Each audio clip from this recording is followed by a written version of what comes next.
All right. Good morning again. Welcome to the second in the September series of WaterFirst webinars. Thank you for joining us. Good to have you guys here.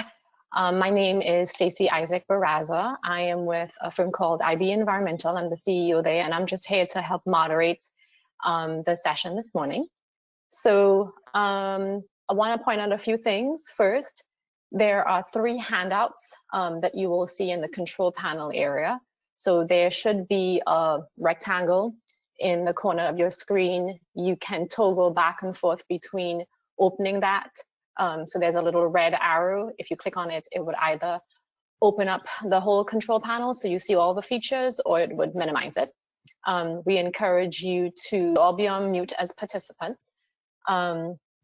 We have the raise hand feature as well, that if the speakers decide to ask certain questions, you can click on that icon to raise your hand to indicate your response.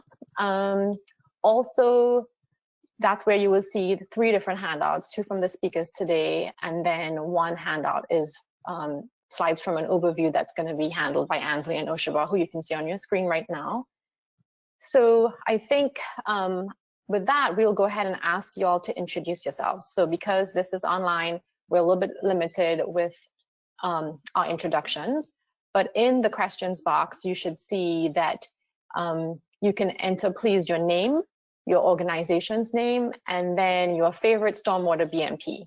So if you guys would go ahead and enter that information in, we'll share it to everybody else, because part of the goal of this is to create some sort of a network, if you will, a peer-to-peer network. So we want you guys to know who else is on the webinar today, and maybe you want to follow up with somebody on the webinar to ask a question later on, etc. So please go ahead and type those in, so we'll address them. A note too, before I pass over to Ansley and Oshaba to give an overview of the program, is we really want to address your questions. So you guys have taken some time out this morning from, I'm sure, other things that you could be doing. So make this really useful and relevant to what your organization or community is going through. Go ahead and put those questions in there, and we will try to address them. We've left ample time, I think, at the end to address your specific questions. Great. All right, so I'll pass to Ansley now. Thank you, Stacey. Hello, everyone. I'm Ansley Jones, and I'm here with my co-coordinator of WaterFirst, Oshaba Hardman. So to start this off, Oshaba and I will give you a brief introduction to the WaterFirst program overall. For those of you that joined us in our last webinar, these slides will look familiar. But for those of you that are new, this is just a brief overview of what WaterFirst is, just to introduce everyone before we dive into today's presentations. After that, our first presentation will be by Brant Keller with the City of Griffin. And then our second presentation will be both Scott Allison and Charlie Haino, who are with the City of Richmond Hill. Please note that during these presentations, you may be asked to fill out a poll intermittently. These are little quiz questions to make sure that you're paying attention. So we just want to help keep everybody engaged. Hopefully you're learning something. And as Stacey said, you can always be using the question box with the GoToWebinar, and we'll make sure to either address those back to you on the chat or in the question and answer session after the 2 presentations. And then at the end of the webinar, when you close out, you will also be asked to fill out a survey letting us know how we did. Please take the time to do that. We'd love to hear your feedback and see how we can improve these in the future. So let me dive into what WaterFirst is.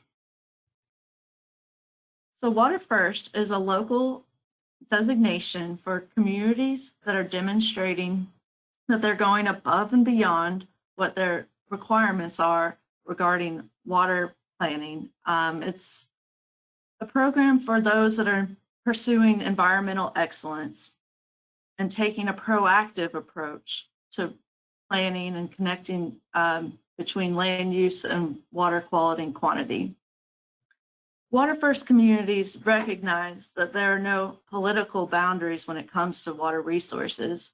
So these communities are working together with other jurisdictions, other state agencies, and with non-governmental organizations. And they're really putting in investments today to make sure that we see environmental and economic benefits into the future. So to kick off the process of becoming a WaterFirst designated community, I want to go over what this application entails. Since the program moved to GFA, we've opened a rolling application, so you can actually apply at any time throughout the year.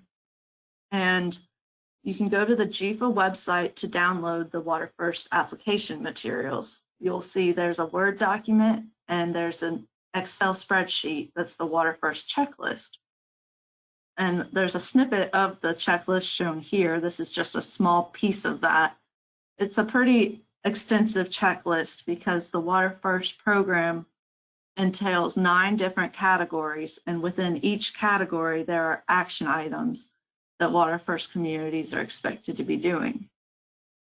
So as you can imagine, filling out this checklist will be the most time-consuming piece of working on your application. It may involve working with several different departments within your government and even with other local partners, other organizations who are making sure that these items are addressed within your community.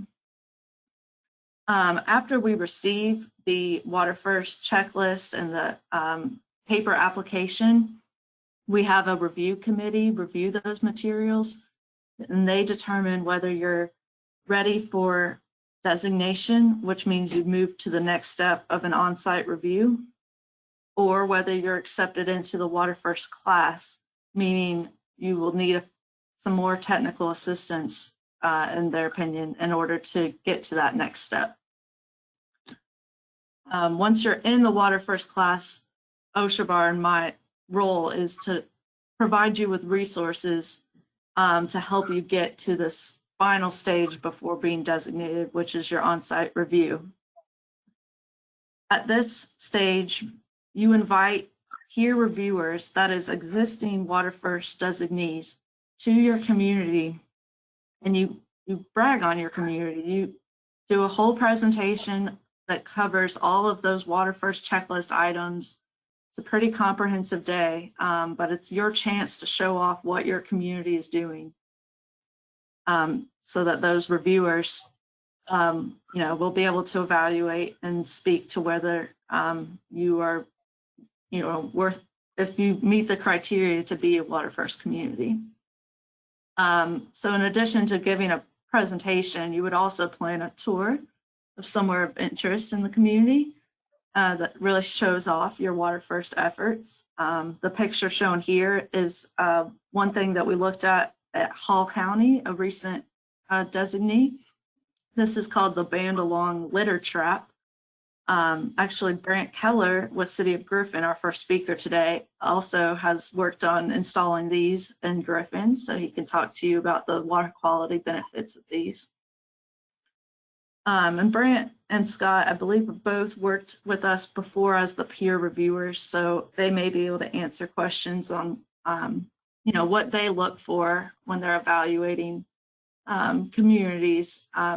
They've gone through the process of becoming a WaterFirst community, so they are a great resource. Now is your opportunity to ask any kinds of questions about the process. So please use that question box on your GoToWebinar. So now I'll pass it off to Oshabar, and he'll provide a few more details. Thanks, Ansley. As Ansley stated, we have components that are a part of the WaterFirst program, and based on the checklist that you fill out during the application process, these are the 9 criteria in which we are looking for the communities to add information on what they're doing in each of these components. We have the watershed assessment, stormwater master planning, wastewater treatment and management, water supply planning, water supply protection, water conservation, water reclamation and reuse, educational outreach, and regional water planning. And all of these components really make up the gist of what the WaterFirst program is all about. So in all of these areas, we want to make sure that the communities are providing as much information as possible to address each one of these components, which are a part of WaterFirst. And when we go out on our initial review, in the initial reviews, we go to the communities to give some type of assistance in any of the areas where they may need some instruction or improvement in those areas, or if they have questions, and we try to make sure that we address any of those questions to help each community have as much information within these 9 components as possible. So we want to make sure that each of the communities are doing everything that they possibly can to address each of these areas within their application. And if they have any questions, we always provide some level of technical assistance to help them in this process. Next. So with the WaterFirst designation, there are a lot of benefits, and the financial benefits first is a 1% introduction rate, interest rate reduction for the G4 water related loans. We already have excellent interest rates, and with the WaterFirst designation, you also get a 1% reduction on that. Also, you have the annual eligibility for DCA community block grants for water-related projects. And so this is also another incentive that communities can take advantage of when they are a WaterFirst designee. And then also, they receive priority in the EPD 319 grant funding. So these are financial incentives that each community need to definitely take advantage of when they become WaterFirst designees. And it really helps each community have so much more fiscal advantages on taking full control of these opportunities. Other benefits, you get statewide recognition, including road signage, authorization to use the WaterFirst logo on all of your documentation that you're sending out as correspondence to others. And also you have access to workshops and other networking opportunities. And let me just specifically state on the wide statewide recognition and including the road signage. Most communities like to take advantage of using the road signage within their entryways into their communities to let most people who are coming in to know that this is a prestigious award that they receive as being a designee. And they want to make sure that there are some communities that take advantage of not just getting the 2 signs that are included when you become a WaterFirst designation, but some can take advantage of multiple signs that they can put all throughout their entryways within their communities to let everyone know about the WaterFirst designation.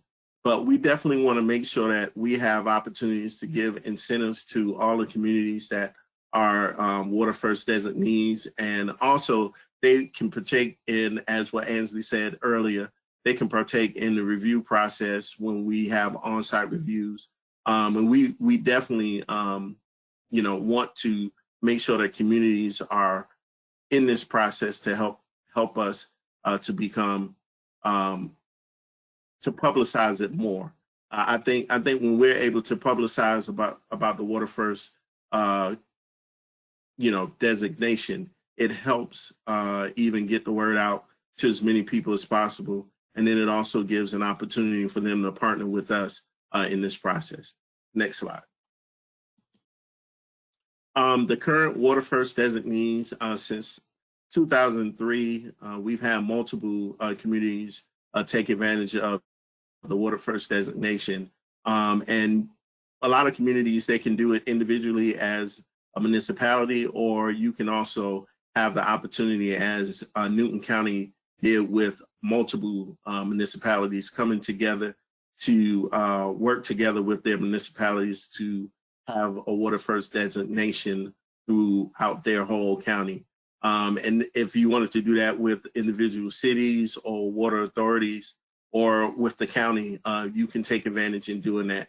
And so we have communities that have taken advantage of that opportunity to work together as a collaboration to become WaterFirst designees, joint WaterFirst designees. And I think that also continues to improve the process of communication across municipalities and also gives them an opportunity to really make their designation. I think it gives more information to all of them to work together with counties, authorities, and cities. So that's an awesome opportunity to do so as well. And we're looking forward to making this more and more robust and helping as many communities as possible become WaterFirst. So these are the areas where the current WaterFirst designees are. As you can see, we have still a lot of work to do. There are some gaps in areas, and we want to see as many communities throughout the state of Georgia take advantage of this program. So as you can see, the north, middle to the north has really been taking advantage of it. We have some in the southeast. We have maybe one community, I think that's Tifton down there, that has taken advantage of it in the south. And we also in the west, we have Carrollton and Douglas County, and I think Douglasville, who has done it as a joint. They've taken advantage. So we still have a lot more room for improvement. So the more communities that we can publicize that have become WaterFirst designees, the better. And we're willing to do everything possible to assist communities that need to learn or that want to know more about it. Please communicate with us so that we can help you become a WaterFirst community.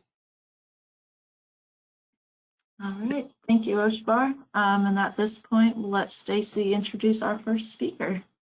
Thanks, everyone. Great, yeah, thank you, great, both for that good overview, Anthony and Oshbar.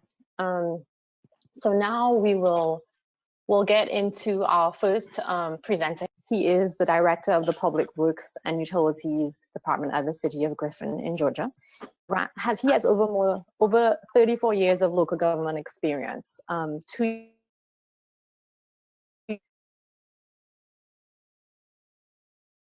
experience in the private sector. He also taught 2 years as a college professor, and he did 4 years with the United States Air Force. He implemented the first stormwater utility in the state of Georgia. He also authored the book, Public Involvement in Education, The Critical Elements to the Success of Stormwater Utilities. He has authored also numerous articles for professional and trade magazines, and he serves on the editorial board of Stormwater magazine. He is the founder and director of the Georgia Association of Stormwater Management Agencies. He's served on numerous state and national committees and has made over 200 presentations on the topics of water, wastewater, and stormwater. And his list of accomplishments really go on.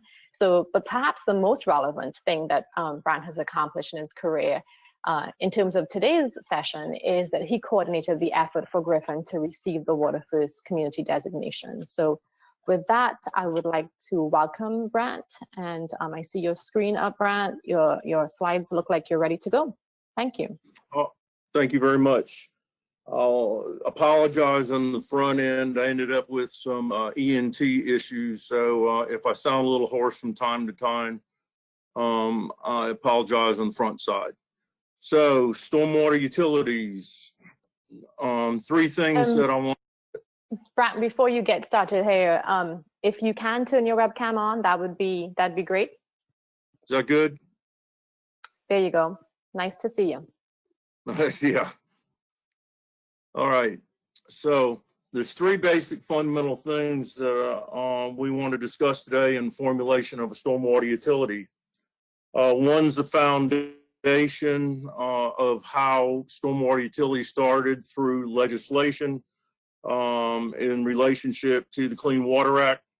Want to cover what a stormwater utility looks like in the process of developing one. And then finally, we want to show you some pictures of what we've been able to accomplish with a stormwater utility. We can't hide anymore in the world of stormwater. It's not sometimes the most political, warm and fuzzy feeling. Just recently in 2017, we had some challenges with Senate Bill 116. So it's always an opportunity to deal with what some people call rain tax. Across the United States, of all the utilities, about 16% have been challenged legally, but most of them did not sustain the challenge, which is a good thing.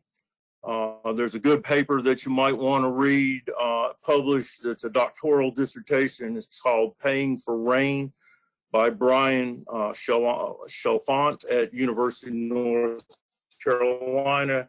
It goes into great depth about legal challenges, also how to formulate a successful stormwater utility. Not to bore you with the details, but these are some of the founding legislation and institutional knowledge type regulations that we have on how the utilities eventually became part of the process. In the beginning, it was water and it was wastewater, and things have evolved into the trilogy of water, and that is water, wastewater, and stormwater. Couple things that in the MS4 permits that are very important. In one is the measurable goals, that if you look at your permit, you're going to be required to demonstrate measurable goals. You're going to be required to show improvement. And there's a guide that was published in 2010, looking at the new permits. We are going to have to start showing progress. From a legal standpoint, as far as enforcement is concerned, it's always been in the permits. And then in 2012, there was additional ordinances required in order to enforce some of the regulations that are spelled out in your permit. Historical background. Urbanization has kind of taken its toll in the stormwater world. The bottom line is that we all know that probably starting a stormwater utility is going to take a lot of work. You're going to have to demonstrate some progress as far as public education, public involvement goes. We'll talk a little bit more about that. Roles have expanded into our world of public works and water and wastewater, depending on where the utility is founded at. And we needed a way to pay for this. So kind of what the strategy looks like is in the program, and this is very fundamental to every stormwater utility. One of the reasons that Griffin did what they did is because I've been involved in the political process for a long period of time. And knowing that somebody says, well, we can fund it out of the general fund. Well, all it takes is one election, people change, and guess what? You're no longer sustainable. So basically the funding mechanism, it's a dedicated enterprise fund, at least for us. It's in codification and ordinance and the rate. It's a predictable revenue stream, so you can move forward. It's a very good revenue stream. We've had several GFA loans. We got the first GFA loan for stormwater in the state of Georgia. That wasn't an easy task way back in the 90s because nobody really wanted to acknowledge stormwater. And it's also based on a calculated measurement, and that makes your opportunity to be defensible in case you get legally challenged.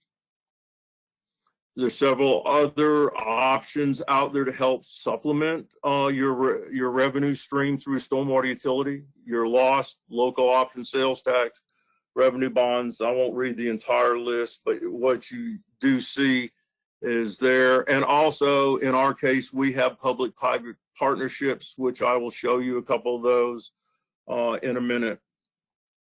There's a program. This isn't coming up too good on my slide, so let me look at my handout here a second. Sorry, Zoom meetings aren't the most All right, so there's 4 key elements into the formulation of a stormwater utility. One's public involvement, one's the development of a program. The third one is your finance mechanism of how you're going to bill. And then fourth is your database. And you can see those as they pop up here. All right, so the first key is public education. And this is where I did my doctoral dissertation. And that is the key to success. You look at what your community needs, what's the temperature of your community? Is it politically going to be a disaster on the front end? So when you decide to get into a stormwater utility, a good example is in 1999, we didn't have social media. So basically we had television, radio, the newspaper, flyers, handouts, and we did 120 presentations to different civic organizations over about a 15-month period of time. Being the first, we wanted to do our due diligence, knowing that down the road there'd be more stormwater utilities in the state. In the public education process, we went to television, we went to radio, the newspaper, face-to-face. Good example that we had in the public education side is people in the old days were required to sign their name to a letter to the editor. And I personally read the paper every day and went to each person that had a challenge or an acknowledgement that they wasn't ready for a stormwater utility here, sat down and had discussion with them, and at least gave them the opportunity to understand where we were going. I think I hate to use the word transparent, but transparent is what you need to have a successful stormwater utility. There's going to be a stumbling block as you try to build your program. Second element is the program element. And in this part of the program element, you need a third-party consultant. I hate to say it, but there's several programs that went on their own and didn't hire a consultant, and 2 of them were unsuccessful because they didn't do their due diligence. There's policy papers that need to be formulated. You should have an action plan, cost of service model. You got a rate structure analysis that you look at, a credit manual, just a whole host of things. And there's a lot of good consulting firms out there in the marketplace that can help you move forward and navigate some of those obstacles by providing good data to you. The program drives the rate. And what that means is each community is different. Griffin's different than Atlanta. Atlanta was different than Columbia County. And so you have different needs. Some is driven on infrastructure replacement. Some is driven on water quality. But in the end, everybody has to develop a program around specific needs. Moving along, the third part is finance. You got to find legally, you look at your issues and policies, you look at your cash flow, you create a rate ordinance, you create that financial stability through making sure it's legally defensible. And it is paired with a program when you look at your action plan. The fourth phase is billing.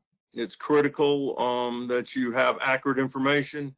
Back in the 90s, we had GIS and aerial. The aerials weren't as good as they are today. We've got advanced billing systems. A lot of things are transportable from an export-import standpoint. And the key is here you spend a lot of time making sure that you have everything correct when it comes to billing. The last thing you don't want to do is go out and send a bill out and it's incorrect, and then you've got to go back and try to mitigate the issue. The biggest key to a stormwater utility, to anything in our water business, water, wastewater, stormwater, is good customer service and making sure people understand what's happening in the marketplace. The second foundation in your action plan and in what drives your rate is what your equivalent runoff unit is. And in relation to Griffin, it was 2,200 square feet of impervious surface. And what's impervious surface? Impervious surface is the rooftop, the driveway, any hard surface in the yard. That creates your residential or equivalent runoff unit. And then that's transferred later into what your program strategy is for your different industries and your businesses, and how you calculate their stormwater. You remember the key to stormwater basically is something that is necessary in order to figure out your program.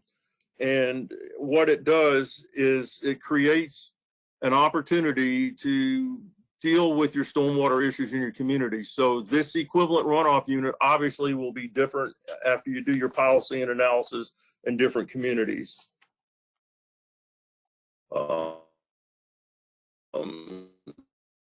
Another critical aspect to the stormwater, this was the challenge I was telling you about. It's SB 116, and things just never seem to go away. And so we did a 2-year project and went to policy committee. We had a credit manual on the very beginning, and they felt like the legislature, there needed to be a further definition. So you create your stormwater utility credit manual, because if a developer takes pressure off the system, your whole system is predicated on an ERU. If a developer is required to put in certain BMPs and certain institutional activities like best management practices and putting up their maintenance bonds, some activity or some credit should be given for that in order, because they've taken pressure off your storm drainage system. The stormwater management program looks like this for us. It's been a long road, and it's been very interesting. We've been pretty successful by following this guideline to stay the course. This is kind of what our department looks like. The Public Works and Utilities Director, who is me, has now been changed to the Watershed Management Director. And I'm over water, wastewater, and stormwater, but this is a little bit about what your organizational chart would look like. This is key, and there's 3 components to our utility: administration, operations and maintenance, and environmental. It's very key to get people involved. These are some of the GFA people from way back when in these pictures. Our environmental council, our city manager, and then some of our local elected state officials. In your construction division, just wanted to show you a little bit about what we do in operations and maintenance, and why we charge for a stormwater utility fee. And then again, you've got environmental. Environmental is very important. We do a lot of public education out of that group. GIS, we've had state-of-the-art GIS systems.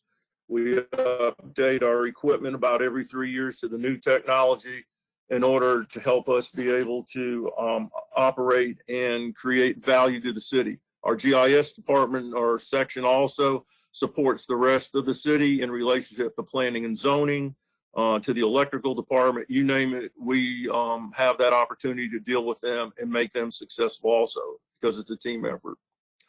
The road to success. This is kind of where the rubber meets the road. One of the things that we were looking for, and it's a voluntary program, so not all you have to do it, but because you can see the flooding significance we had before the utility, we decided to get into the National Flood Insurance Program, and we were the first CRS 5 in the state of Georgia. And basically what that means is that the insurance program to our community is you get a 25% discount on flood insurance. So my picture is popping up again here, excuse me. So in relationship to what happened is we went through the process over a 2-year period of time, and we went from a 7 to a 6 to a 5 by doing best management practices and making things work in relationship to the flooding here. As you can, here's another picture of one of the reasons why the stormwater utility was put into place. When I first got here in '92, this was a normal activity in our streets, and we needed a way to deal with the issue, and the utility provided funding along with some other mechanisms in order to stop flooding in Griffin. This is another challenge that we had with the state, another flooding area, and the state worked with us, and they upsized their culverts, found out that their engineering practices at the time was best available. But at the end of the day, they upsized their drainage culverts from a 50-year storm to a 100-year storm, and it stopped flooding in this business area. This is the first time that we used splosh money. It was a project on the splosh, and what it was is we built a regional detention facility.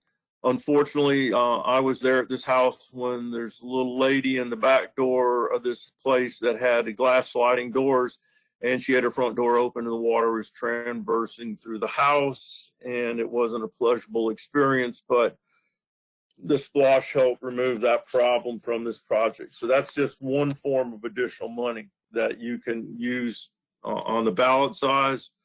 A lot of our stormwater money goes to, obviously, we mill and pave now in the city because the city was paved over so many times there was no curb and gutter, and we brought the curb and gutter back as we start paving again with the milling process. This is FEMA money. It's a 340-foot culvert. We had the match because we had the stormwater utility. It was a 75-25, and it stopped the flooding in the old Walmart parking lot.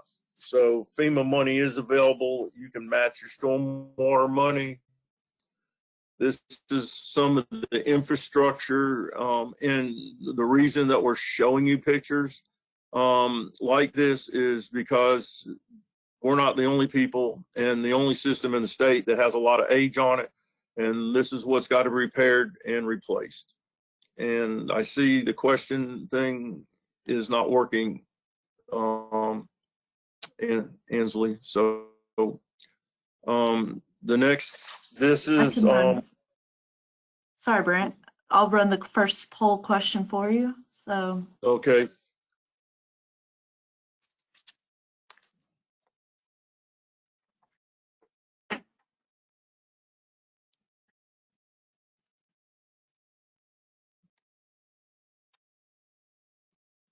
I will give you a few more seconds to participate in the poll.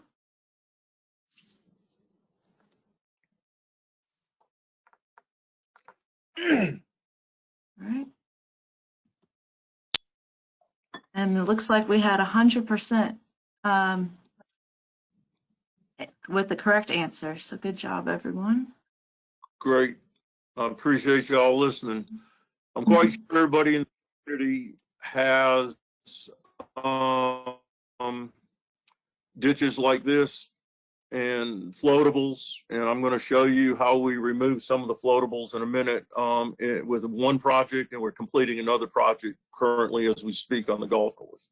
You also fund your operations and maintenance, one of your requirements of your 6 requirements in your permit, and GEFA allowed us to buy the first piece of equipment in the state of Georgia under GEFA loan, and we bought this jetpack truck back in the days. Street sweeping seems to be a big deal in stormwater utilities. Our public works department does the street sweeping, but it is part of our program and our BMPs. Operations and maintenance, again, good housekeeping. This is a concrete clean out. We train our staff on a regular basis. We actually did a field manual on green infrastructure with Tetra Tech for both the citizens, for inspectors and employees. It's a nice document that we were able to pay for. Again, this is GEFA funded projects. Chief has been one of our good friends. I'm probably one of their bigger customers between stormwater, wastewater, and water. You can see this was NSF and T money. We did a study on proprietary BMPs, and it funded $1.2 million to see which infrastructure would be doable in public rights of way. These are good under new construction, a little hard to move utilities when you're putting in a BMP this size in an existing condition roadway. Public education is key. We had trade booths. We always have people out promoting. We also have a watershed specialist on staff paid through the stormwater program to go into the school systems to conduct workshops for water, wastewater, and stormwater. We have an environmental council in the city of Griffin. They are actively, some years engaged, some years not so engaged. Right now, they're engaged again, wanting to do a bunch of projects, get the community involved, and get the word out on water quality. Our stream cleanup is another promotional thing that we use, and it has usually around 300 people. We don't even have a named tributary in Griffin, so we consider that a pretty big success. We train in the environmental education area out in the field. And then, and that's one of our staff members. He's an arborist, and he's going through the different scenarios in a stream bed in that picture. This is another opportunity to wake people up in relationship to education. And you wouldn't believe the number of people actually call and ask what these signs are. And obviously we tell them watersheds and creeks. We have them at every named tributary in the city and every watershed. We take the opportunity also to educate through what we call the Citizens Government Academy. And we explain to people what water, wastewater, and stormwater is all about. We're part of the Arbor Day program, our environmental division. We're a tree city. We plant over 100 trees a year in Griffin and take out the hazardous trees so that our community stays a tree city. We get local elected EPD officials together about once every 3 years. This was the director of EPD and all our state senators and legislators. We partner with people all across the state and across the nation to help understand things. We do some education, recycling, which seems to be on a down cycle right now due to the marketplace. GIS, we have maps for our customers. They come in and it's right at our fingertips. They don't even have to come in. They make a phone call. We can pull it up, and actually then we go out and field verify what's happening or what their question might be. Our watersheds are totally delineated. We have an FOG program. We're the first in the state. We have a mandatory FOG program back in 2002. We have a great ENS program, and I really want to speed along. This regional detention pond that was stop that house from flooding. It's a $1.2 million pond with water quality BMPs, green infrastructure. We actually started doing green infrastructure in 2001. Here's another piece of green infrastructure. It's a sediment basin barrier inside there, and it catches the sediment and then releases the stormwater. We have this at the library. It's just some of the small type LED projects. This is at our cemetery. It's a micro pool. We took out 800 feet of 96-inch corrugated metal pipe at the golf course and moved it back to its natural environment. This is a public-private partnership between a hospice here in town. They put up 50% of the money for what you're fixing to see, and then the city put up the other 50% on the BMP. And GFO loan us the money, and that's your Bandalog. We're constantly monitoring. We have a work order solution system which documents everything for our permit reports every year. It's all about water. And that's it. And I know I didn't get all the questions in, Ansley, but it wasn't working. No, it's fine. I can read a couple more just to review for everyone. All right. Thank you so much, That'd be Brant. So you should see the next poll question showing up momentarily.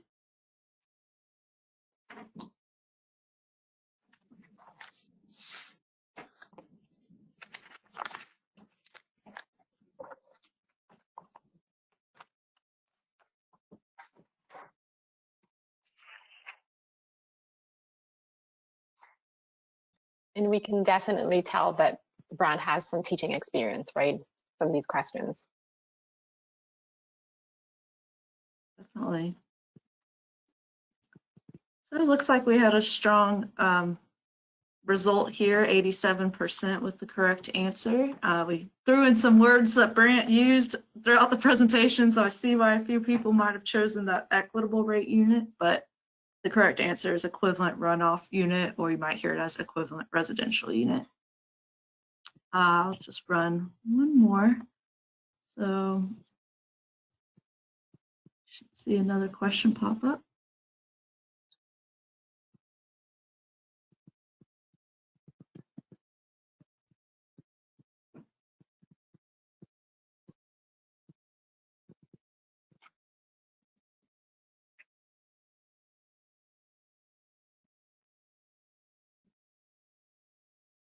All right, great. We had 100% with the correct answer that time. All right, thanks everybody. Excellent. Well, thank you very I much. just have one more Brant. thing to say, Ansley. Yep, if anybody needs anything, give me a call. I'll be glad to help you all out if you're going to get into it. Great. Thanks, Brant. Yeah, I think that's really important that Brant is willing to share his contact information with you. They've done amazing things at Griffin, and so don't feel overwhelmed if your community is just starting off with some of this. There are people like Brant out there who are willing to mentor you through it. Also, I wanted to use the raise hand feature at this point. So on your control panel, maybe the smallest icon, a small icon at the bottom of your control panel, you'll see it looks like a hand with a green arrow in the middle. So I would like you to raise your hand if you knew before Brant's presentation that Griffin was the first stormwater utility in the state of Georgia.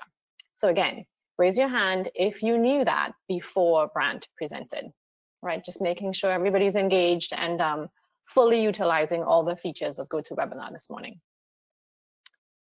So we'll look out for those. Are we seeing some hands up? All right, we'll give you guys a chance to work on that. Also, just a reminder that we were asking you to submit in the questions box your name, your organization, and your favorite stormwater BMP. And we're posting those to everyone. So based on the number of responses we've had maybe half the people who are on the webinar respond that way. Of course, if you're calling and on your phone, it might be more difficult to respond to that. And then we're also using that questions box to submit questions directly to the presenters. So I want to remind you again, take this opportunity to put in questions. We'll queue them up for the end. So at this point, with those reminders, I will introduce Scott Allison. He serves a dual role as the Assistant City Manager and Director of Planning and Zoning for the City of Richmond Hill, Georgia. Prior to employment at the City of Richmond Hill, Scott served as the Director of Planning and Economic Development for Garden City. He also spent 7 years in private sector consulting as a project manager in the Metro Atlanta area. He received his undergraduate degree in landscape architecture from UGA and a graduate certificate in public administration from Clemson University. He's a state of Georgia licensed landscape architecture and a LEED accredited professional. He's originally from Kennesaw, but now he lives in Richmond Hill with his wife, Robin, and their 2 kids, Lily and Jake. So with that, I will ask you to share your screen, Scott. Thank you so much for joining us today. All right, hey everyone. Our presentation is going to be a little bit different in that I have a dual presenter with me, Mr. Charlie Hano with EnviroWorks Operations Management. They are a private sector. We have a public-private partnership with EOMs, what we call them. That's what their name is.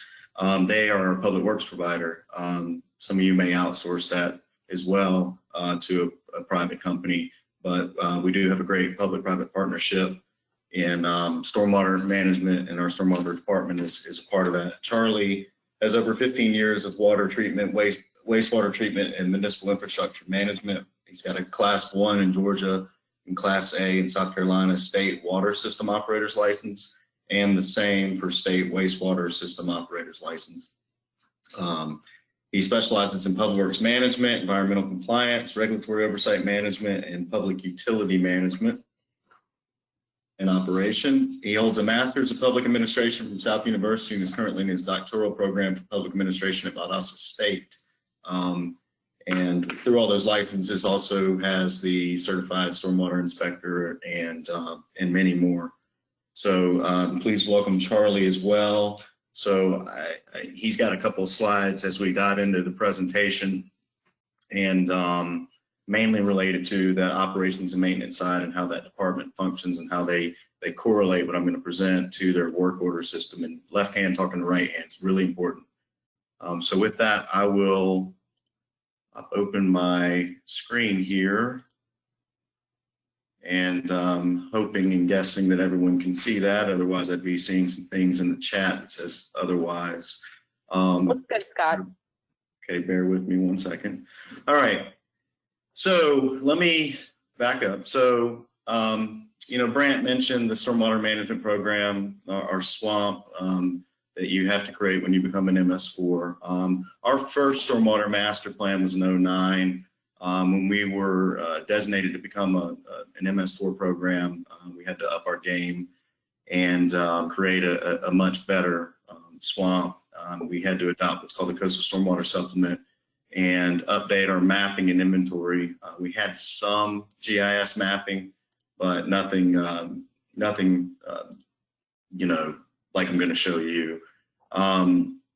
We updated our capital improvement plan, our engineering design standards, and ultimately and continually update this stormwater management plan program, this plan to show what we're doing and keep us really on top of down here in coastal Georgia. It's an everyday thing. I mean, we've had consistent rain now for about a week and a half, and we're going to get a significant amount today, and with the tidally influence and everything else, it's a constant thing for us. So from that point of the creation of our SWAMP to present, we've been implementing, and like I said, we continually update it. But what it's done is it's created this cohesive and proactive approach to the management through this public-private partnership with the EOM. And I specifically want to talk about in this presentation these four things: our inventory and condition assessment, our maintenance projects, our capital equipment purchases, and our capital improvement projects. And what I'll focus on is our, how they tie together, seeing what you got, what condition is it in, what do you need to do to keep up with it, what do you need to buy, what projects need to be done. And again, like I said before, just making sure that the communication amongst departments and left hand's talking to right hand. So as far as the inventory and condition assessment, and this goes hand in hand with your MS4 program that and Brant mentioned, the different watersheds and areas of the city. So we broke our city down into different zones for the inventory, and that's correlated to the areas that we actually inspect as part of our MS4 permit to show annually that we're inspecting each zone. I think we touch pretty much every zone throughout the year, but we have to report, one zone a year, and it's cyclical. But we tackled that in our inventory, and what the purpose was is to get an accurate GPS location, to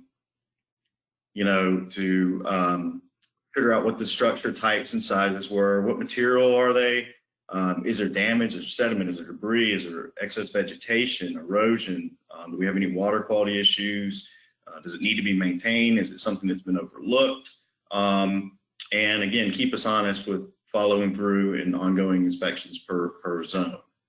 So this is important. The zones and how you break it out you know, if you look at this map to your right, and I'll get a little bit more detailed in it, but you'll see that it shows all of the different types of structures that we have. There's about 3,000 structures at the time that this was done, and there's some areas where this has been added, and we continually update. And you want to make this digestible from a standpoint of being able to keep up with it from the inspection standpoint and also the maintenance standpoint in each zone, but it also needs to tie back to watersheds. You know, ours is not perfect as far as, you know, everything being within one distinct watershed, but we took a best effort at it. But what we did do is to make sure that the zones are kind of set up based on the number of structures, and then also keeping in mind where the watersheds were, making sure that that comes into play to where the zones are. And not to, you know, go on and on about it, but why that's also important, besides making it manageable from a, you know, inspection and operations maintenance standpoint, it also gets some results. You know, if you go do hard work in inventory zone 3 and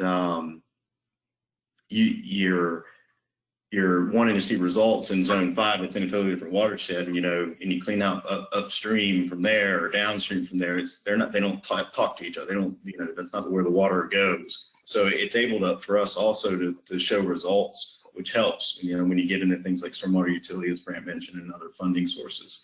But as you can see, this is our system that's been inventoried and brought into a GIS environment.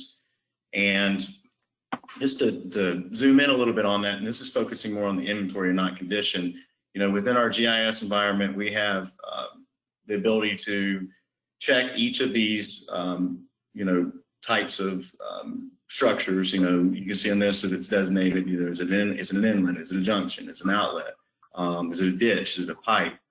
From there, we can, in the GIS environment, click on those structures and tell, okay, it's a structure type, it's a catch basin, it's concrete, it's an 18-inch. Who owns it? The city does. We also have the Department of Transportation owned. There's some private as far as responsibility. And then it gets into what condition is it in. So what we're looking for is damage, sediment, erosion, debris primarily. And that then equates to, as you'll see later in the presentation, is this a maintenance issue? Is this a needs for some different equipment? Is this need for an entire project? So what you're able to do in the GIS environment as well is pinpoint. You'll see in this legend, this is the same area that was shown before. You know, what do we have any damage? You see in blue, no damage. You see in red, severe. So in this particular neighborhood, we had some high priority major damage at one area, and we had some damage requiring repair in others. But it looked overall pretty good with no damage. Same goes for debris. Is it present? Is it problematic? Is it going to keep happening? And you know, that helps us understand where to send our resources. Sediment as well, you know, in these ditches, in some of these areas, you know, what percent sediment are we dealing with? You know, is this an area where, you know, if it, you know, you see here it's in red, you know, shocking, we go with the green, yellow, red for determination if it's good or bad, but it works. And, you know, you see the red, you point out that's obviously a problematic situation. So this leads to the first poll question. So if Ansley, you want to pop that up. All right, this is Oshabar. I'm going to go ahead and share it.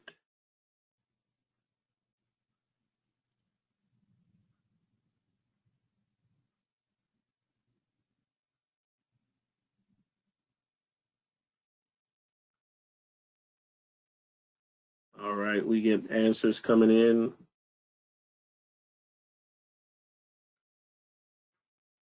All right, we're gonna still answers are coming in more. Right. All right, we'll close and we will share the results.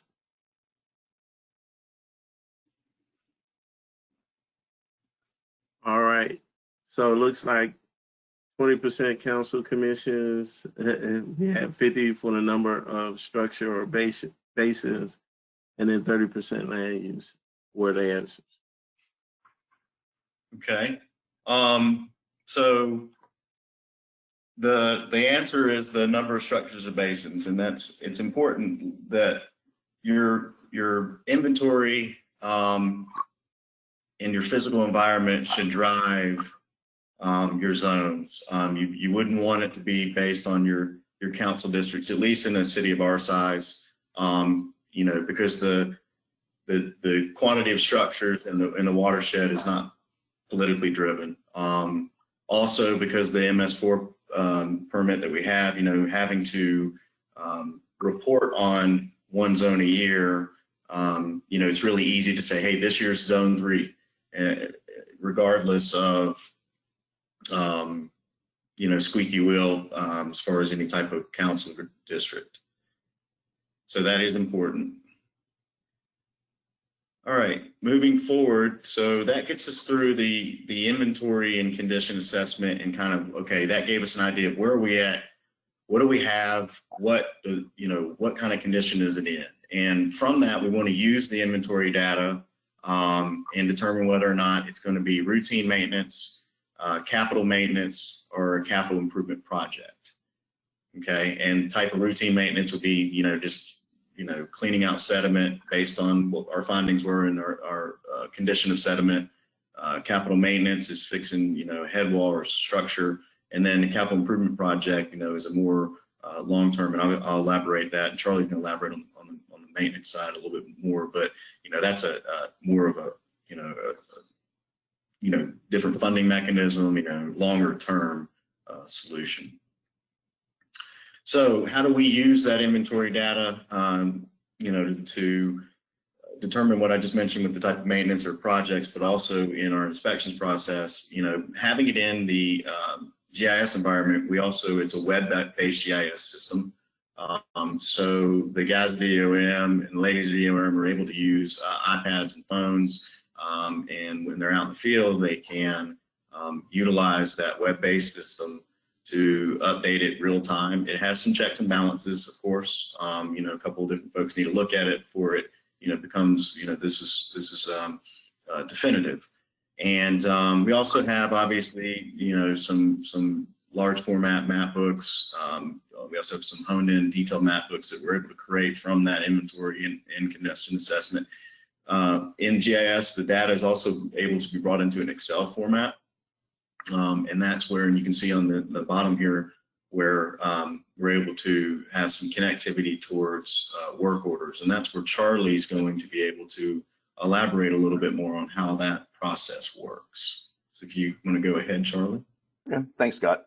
As an operations company, EOM's cornerstone is its maintenance program. And for us to be able to do what we do, taking all of the valuable data from the GIS system, we're able to incorporate that with our computerized maintenance management system, our CMMS program.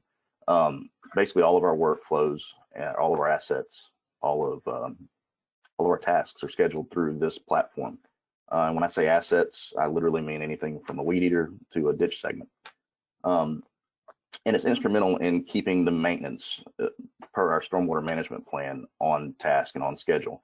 With all of the data that we have in the GIS system, that's so good and valuable, keeping that updated is fundamental to what we're trying to do. And most recently, we are working with the GIS system to incorporate our work order data to update some key data points in the GIS system real time.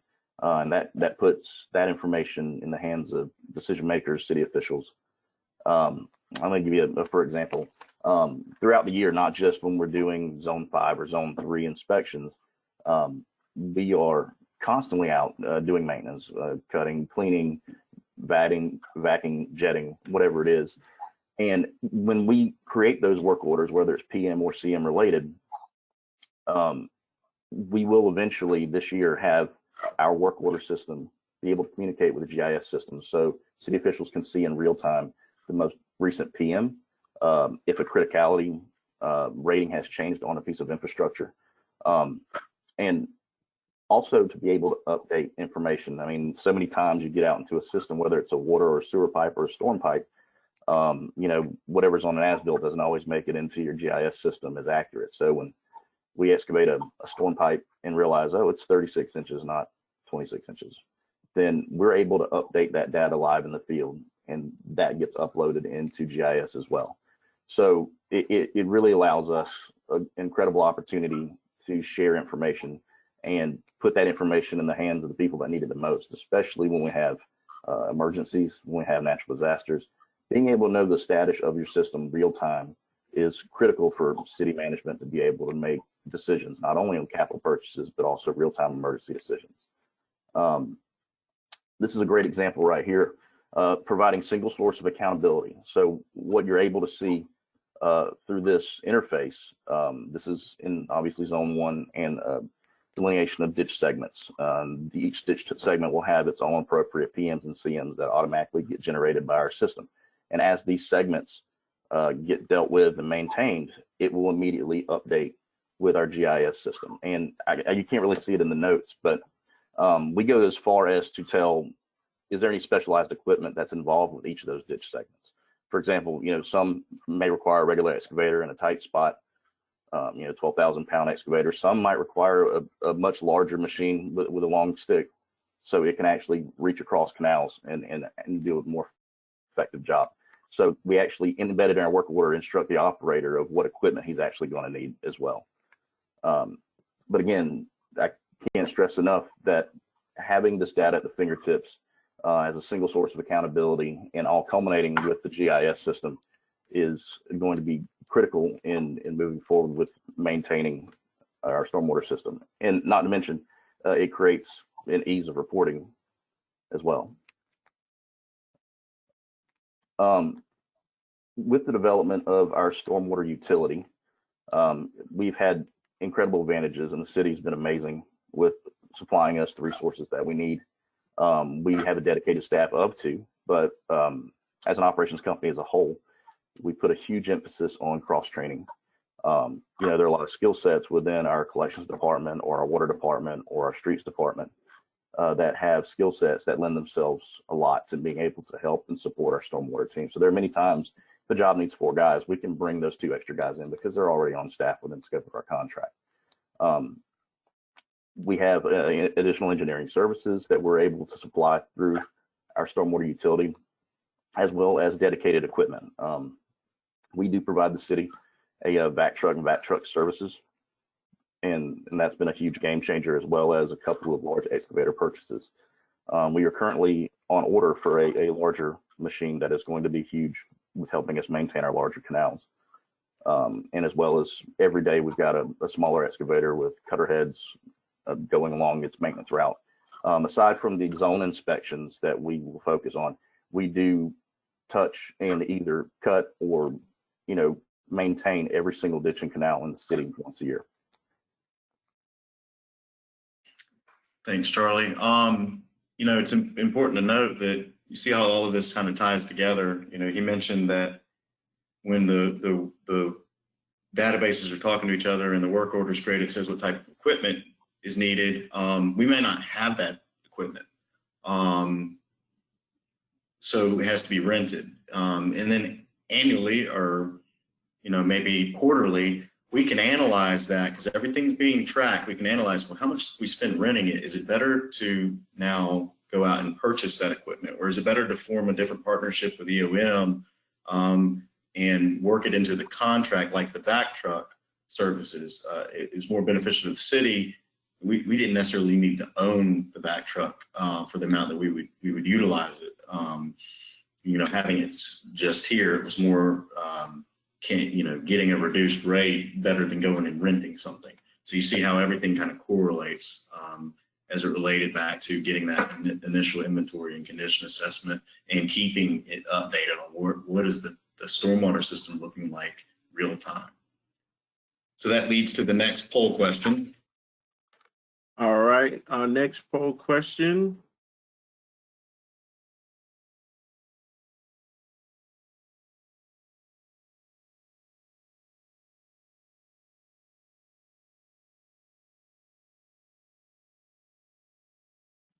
All right. Answers are coming in. Give you a few more seconds before we close the poll.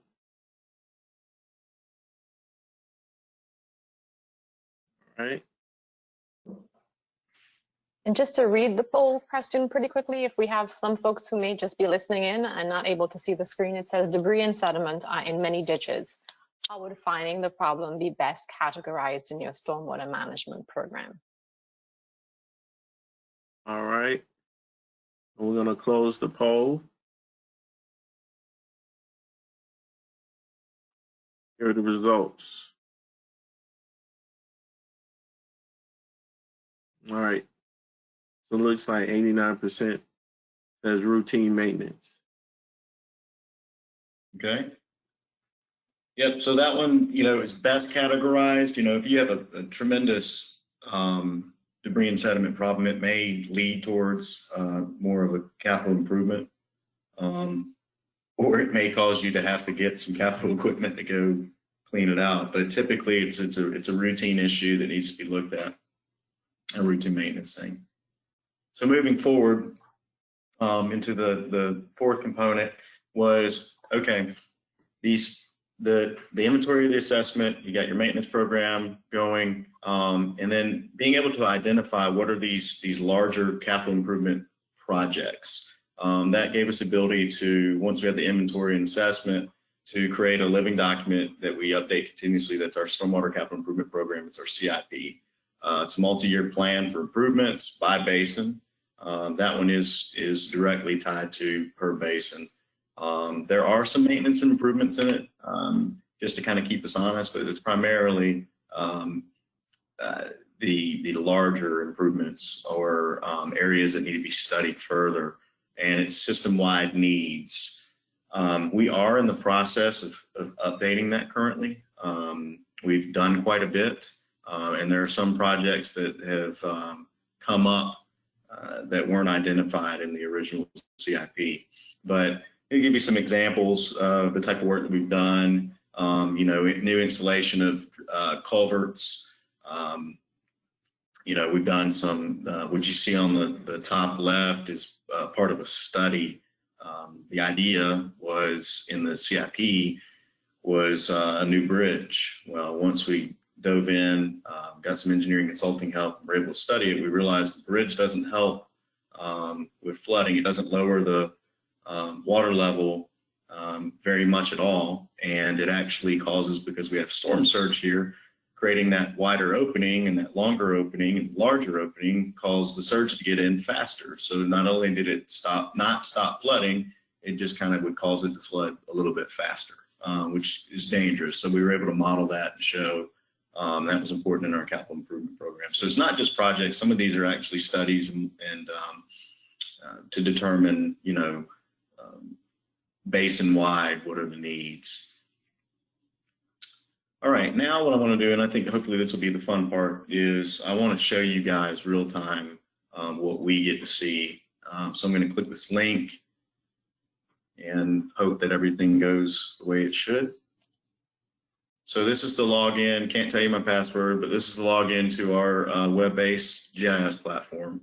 And what I've got here is two formats, and I'll do both. One on the left here is our just GIS database that has everything in there. I mean, it's got land use, it's got all the utilities, and then I have an inspection environment that's directly tied to stormwater, and I'll show you guys that after we give you an idea of the overall system.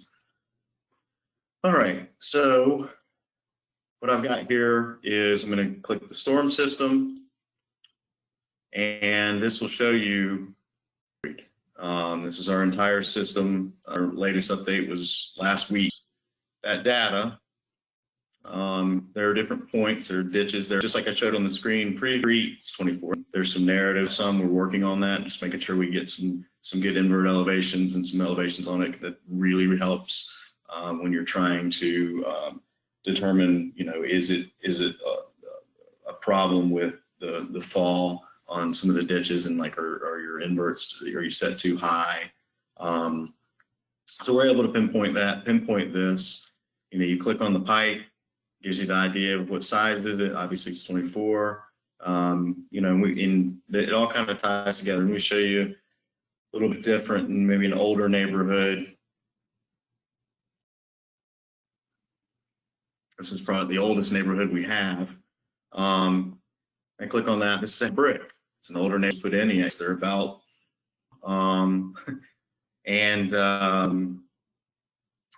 it's very, let's just say when we do find problems, and this just gives us what we're dealing with in our stormwater environment. Going back to the layers, you know, we're able to on these storm points, lines, but it's a ditch or a pipe. Somewhat more importantly, from a, you know, keeping us on track standpoint, when you go to the inspection program, it's dedicated completely to stormwater. Got train tracks next to City Hall, so might get annoying for a second when he goes by. So I think he's going to blow the train too. Which I'm able to see in this particular zone on the storm points in here that it's the current zone. Purple. It's the current zone. It says right here in the legend. It's an inlet, and it needs to be inspected. Well, within that same zone, just on the other side of the street, you'll see this is an inlet. It's been inspected. It's been complete. That really, really happens when you click it and you inspect. Okay, it's complete. You know, does it have, this is new sewer marker. You know, what is it? And minimal sediment, natural vegetation, standing water, which here with being tidally influenced is very common. There's no damage to that structure. And you'll find that the lid is improperly labeled, which will tie, but, and you also see who with the EOM did the work. So you go to the ones that haven't been inspected yet. This is where the options that he will, from the field, will pull down and report back to these conditions and what he finds out or she finds out from the inspections. You'll find that then gets tied, as Charlie mentioned, the database. Likely zone needs inspection. Green's been done. So we started obviously with zone 1. Done. Amount of work orders that nice to have into one another. So with that, I'll go back to the presentation, and that's all I have. Unless there's any questions. Yeah, we do have some questions, but first, thank you so much, Scott and Charlie, for that presentation. I'm glad, and the live demonstration worked pretty well. So just to remind folks on the webinar, you are able to submit questions. We do have some, and we've been really actually answering most of the questions as we've gone along. If it was, you know, where's this link, etc. You guys should have the option as participants to copy and paste the questions and answers. So take advantage of that if you need to. Some unanswered questions that are a little bit more hefty. We want to ask, probably I'll direct this one to Brant first, Brant Keller. And then, of course, Scott and Charlie, you can weigh in if you have anything else to add. But this one seemed more related to Brant's presentation. What are some of the funding options for stormwater projects? Brant is a question that we've gotten. All right, there's numerous places. I made a list, Stacy, because I saw the email. One of the things that we were able to use is FEMA, is Hazardous Mitigation Grant. Obviously, you got to read through the grant. It's 75-25 participation. GFA, it's a great source. You got the Clean Water SRF. We've been able to utilize them on several projects. I may be out of school. Ansley might have to tell me this, but I think Georgia Fund's available. One successful program that we've had with green infrastructure, where there's team deals in the basin, is we've been able to get 7 319 grants in the city of Griffin. Community development block grants also address some of our issues with drainage off streets. When we go in and do a community development block grant, we've received 11 of those. Splosh, obviously, you'd have to get on a ballot. There are some opportunities if you're in a rural area or, well, even an urbanized area from the National Fish and Wildlife Federation. Obviously, public-private partnerships. We have 3 in Griffin now, which helps in development. But the critical thing, I think, on that, y'all, is you need to be a WaterFirst community. You get extra points, both on community development block grants and on your SRF loans. And it's critical to be a WaterFirst community. I can't tell you the interest rates that I don't have. I have one right now for 0.64%. So I guess I'm tooting the horn for GFA, but the bottom line is those are opportunities, and it definitely puts you in a competitive advantage to get those grants and loans. Great, thanks for that list, Brant. Scott, Charlie, you want to add anything else there in terms of funding sources? I think Brent pretty much covered everything, but to reiterate what he was saying, for us, creating the utility was critical because of that dedicated funding source that's restricted. General fund typically goes to some other departments depending on what's on fire, no pun intended. Also yeah, you like that. The WaterFirst thing designation, obviously the reduction in the rates are huge for us. We've got some